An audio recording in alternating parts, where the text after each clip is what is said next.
Okay, welcome back to Creating Worship That Inspires. This is presentation 3. I hope this isn't too theological. My purpose in this first week is to set some basic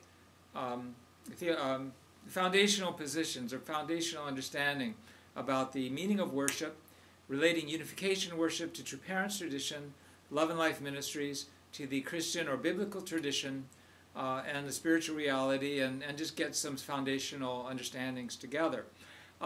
True Father's model for unification church worship is hundoke.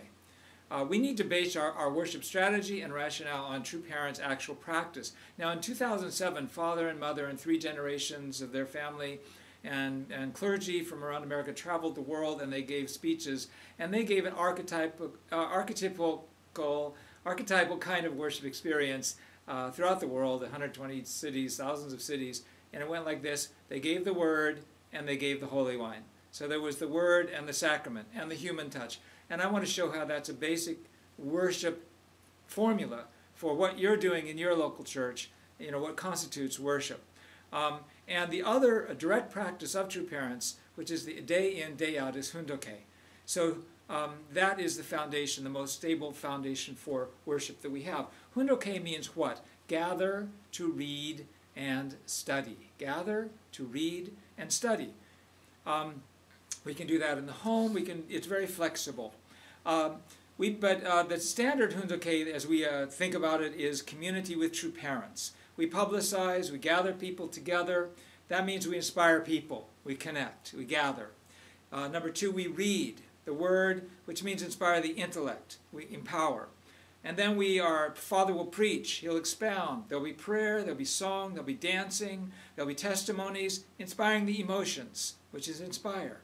Then we'll have some planning, decision-making, pledge, determination, what we're going to do, inspiring the will, which is contribute, and then we inherit the result, which is inherit the true love of God through True Parents. So this is a basic formula: inspire, empower, connect, contribute, and inherit, that we see active in Father's hundoke tradition. We can practice this alone by ourselves. We set aside a time and place. We read, we reflect, we journal, we write poetry, we sing, pray and meditate, we plan, we have a resulting action.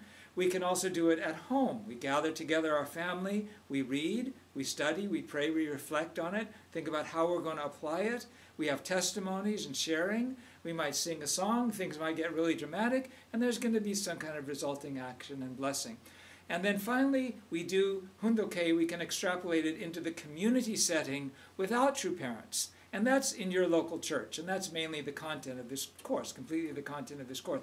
Community worship without True Parents is a form of hundoke. Gather, you publicize, you witness, you invite people, you create the environment, the place and time. You have hospitality, you have a cultural ambiance, you record it, you broadcast it, that's the gathering. Hun. Then we have reading, we present scriptures, we present the content. Then we have study or prayer. We have preaching, we have extrapolation, exhortation, song, dance, testimonies, moving the emotions. Then we have an altar call. We have a summons to action. We make a decision. We volunteer. We're going to carry out our faith. We're going to tithe, give something that's contributing, and then we inherit the true love of God, removing our fallen nature. So our worship tradition is rooted in True Parents' practice and True Parents' way of life. And that's the subject of this course, and that's the end of the 3rd presentation.